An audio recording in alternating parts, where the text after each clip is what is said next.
So guys, अगर आप लोगों का भी ब्रेकअप हो चुका है तो आप लोग अपने ब्रेकअप से बाहर कैसे आ सकते हो, आज हम लोग इस पर बात करने वाले हैं। देखो, सबसे पहले आप लोग को ये चीज़ समझना पड़ेगा कि ब्रेकअप जो चीज़ होती है ना, वो more of a mental game होती है। आपकी मेंटल हेल्थ की गेम ये इसलिए होती है क्योंकि आपके पास जब तक एक हेल्दी माइंड नहीं है तब तक आप इससे बाहर नहीं निकल पाओगे। आपको अपना ब्रेन को सबसे ज़्यादा हेल्दी रखना पड़ेगा। अगर आप लोग को ब्रेकअप जैसे बहुत ही एक सिचुएशन आता है जब लगता है कि भाई कोई साथ नहीं है, कोई अपना नहीं है, अकेले रहना पड़ेगा ज़िंदगी भर, क्या बहुत सारे क्वेश्चंस आते हैं, तो उस टाइम आपका मेंटल हेल्थ, आपका ब्रेन का हेल्दी होना बहुत ही ज़्यादा इंपॉर्टेंट हो जाता है। तो ध्यान को अपना दूसरा चीज़ में लगाओ, क्योंकि आपका ब्रेन हेल्दी तभी रह पाएगा जब आप अपने ध्यान को सही जगह पे लगाओगे। अगर आपका ध्यान बार बार उसी चीज़ पे जा रहा है, बार बार ब्रेकअप पे जा रहा है, तो फिर आप अपने ब्रेन को हेल्दी नहीं रख पाओगे और एट द एंड आपका ब्रेन आपको बीमार करने वाला है। तो आपको क्या करना है, आप लोग कोई भी किताब पढ़ सकते हो जो आपको पसंद हो। कोई मंत्रा की किताब पढ़ लो, कोई हनुमान जी पे किताब पढ़ लो, कोई भगवान पे किताब पढ़ लो, कुछ स्पिरिचुअल बुक्स पढ़ लो, कुछ एस्ट्रोलॉजिकल बुक्स पढ़ लो, या फिर कुछ चांद वगैरह पे पढ़ लो, या फिर कुछ नए नई चीज़ों को पढ़ो कि एलियंस कैसे धरती पे आए। उससे आपका दिमाग बहुत ही ज़्यादा मिस्टीरियस चीज़ों में जाएगा और आप लोग उस थॉट को भुला पाओगे कुछ देर के लिए, कुछ दिनों के लिए, कि आप लोग कि भाई मैंने ये नई चीज़ सीखी, कुछ तो मेरे लाइफ में मतलब अच्छा हो रहा है, नया कुछ सीखने को मिल रहा है। तो आप लोग को ब्रेन हेल्दी रहता है उससे। और आपको अपनी डाइट में हमेशा एक हेल्दी डाइट इंक्लूड करना, ओमेगा 3 इंक्लूड करना है।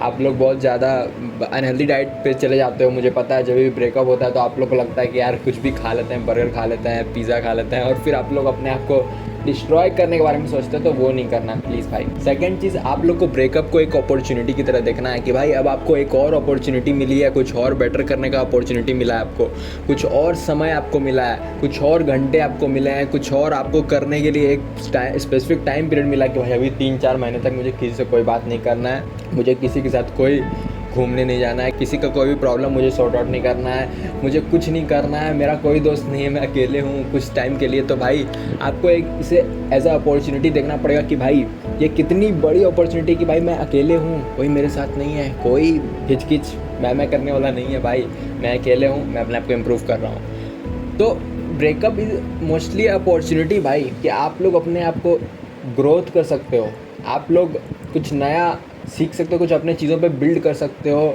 आप लोग अपना ब्रेन हेल्थ इंप्रूव कर सकते हो, फिजिकल हेल्थ इंप्रूव कर सकते हो, जिम जा सकते हो। आप लोग सोचो भाई, एक तरह से आपको कुछ टाइम मिला है, थोड़ी देर के लिए आपको एक राहत मिली है, एक शांति मिली है, आप मेडिटेशन कर सकते हो, आप मंदिर जा सकते हो, आप घूमने कहीं जा सकते हो, ट्रिप पे जा सकते हो। आपके पास एक स्पेसिफिक टाइम पीरियड मिली है जहाँ पे आप अकेले हो, जहाँ पे आपको किसी की ज़रूरत नहीं है। भगवान आपको इशारा कर रहा है कि भाई तू अभी शांति से रह, अकेले रह, अकेले खुद को जान। कभी कभी खुद को जानना भी ज़रूरी होता है, अगर नहीं जानोगे तो भाई कुछ नहीं हो पाएगा फिर तुम्हारा। तो तीसरी चीज़ सबसे इम्पॉर्टेंट, कि अब आपको अपने वर्क को एंजॉय करना पड़ेगा। देखो, अगर आपके पास सबसे इन्जॉयमेंट वाला वर्क, सबसे ज़्यादा डोपामीन वाला वर्क आपका था कि मुझे एक लड़की से मिलना है, तो अब आपको उसे साइड करना पड़ेगा। अब आपको वर्क में बेकार वर्क को ही इन्जॉयमेंट वाला वर्क मान के डोपामीन रिलीज़ करवाना पड़ेगा।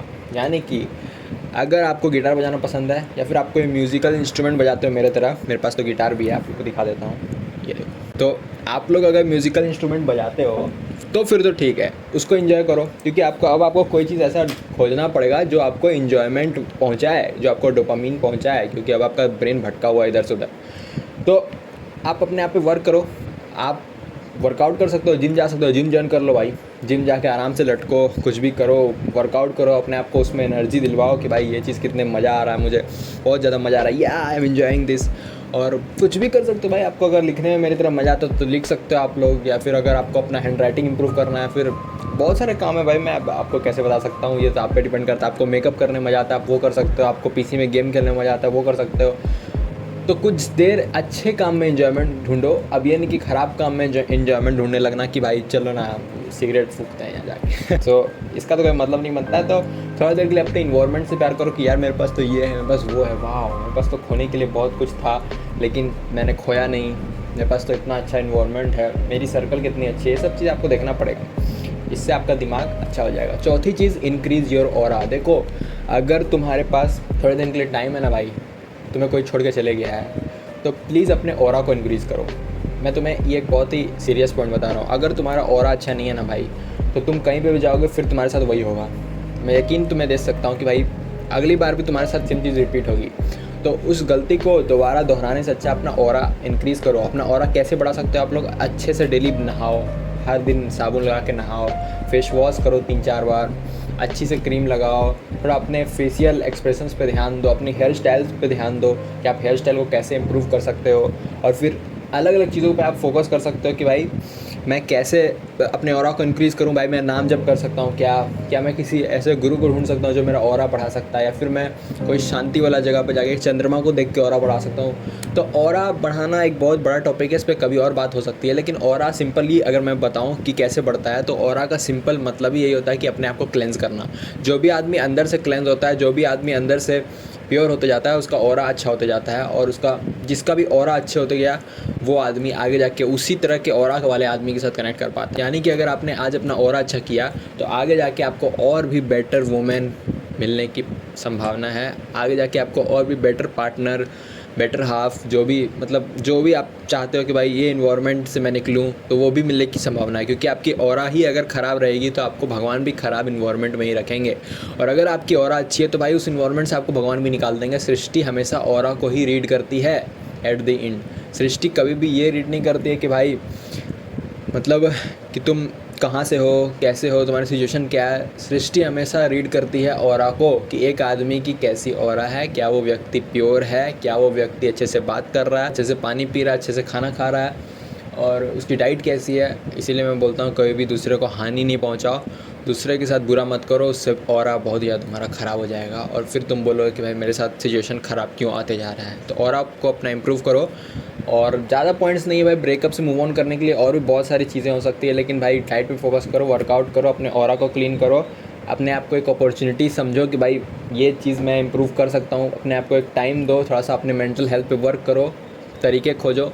इस पर और भी वीडियोज़ बना सकता हूँ, आगे जाके ज़रूर बनाऊँगा। और मैं आशा करता हूँ कि आप लोग सभी स्वस्थ रहो यार। एट द एंड देखो, आना जाना लगा हुआ रहता है। कोई व्यक्ति आएगा तुम्हारे लाइफ में, बहुत सारे व्यक्ति जाएंगे। ये एज अ मैन तुम्हें बहुत सारी चीज़ें फेस करनी पड़ सकती है।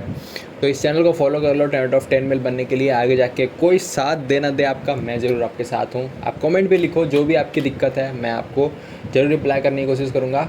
Till then keep going and have a peaceful life.